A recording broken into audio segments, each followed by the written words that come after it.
માનનીય કલેક્ટર શ્રી કચ્છના માર્ગદર્શન હેઠળ સમગ્ર કચ્છ જિલ્લામાં ગેરકાયદે ખનિજ પ્રવૃત્તિ અટકાવવા ટાસ્ક ફોર્સની રચના કરવામાં આવેલ છે।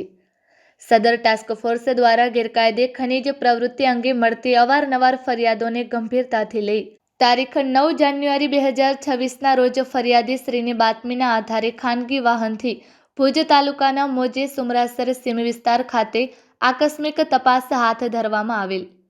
જે તપાસ દરમિયાન લોડર રજિસ્ટ્રેશન નંબર GJ12CM 8113 અને ડમ્પર રજિસ્ટ્રેશન નંબર GJ12BX 4051 એમ કુલ 2 વાહનો દ્વારા સાદી રેતી ખનિજનું ગેરકાયદે ખનન કરતા અટક કરી કુલ મળી ₹35 લાખની કિંમતનો મુદ્દામાલ કબજે કરવામાં આવેલ છે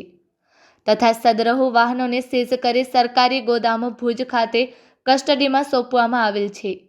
તેમજ સદર તપાસ અંગે આગળની નિયમોનુસારની કાર્યવાહી હાથ ધરવામાં આવેલ છે।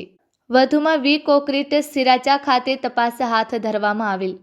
તપાસ દરમિયાન ડમ્પર રજિસ્ટ્રેશન નંબર GJ16Z 3190 દ્વારા સાદી માટી ખનિજનું રોયલ્ટી પાસ વગર વહન કરતા અટક કરી ₹17 લાખની કિંમતનો મુદ્દામાલ કબજે કરવામાં આવેલ છે। સદર ડમ્પરને સીઝ કરી વી કોન્ક્રીટ પ્લાન્ટ સિરાચા ખાતે કસ્ટડીમાં સોંપવામાં આવેલ છે, જેની આગળની કાયદેસરની કાર્યવાહી હવે પછી હાથ ધરવામાં આવશે।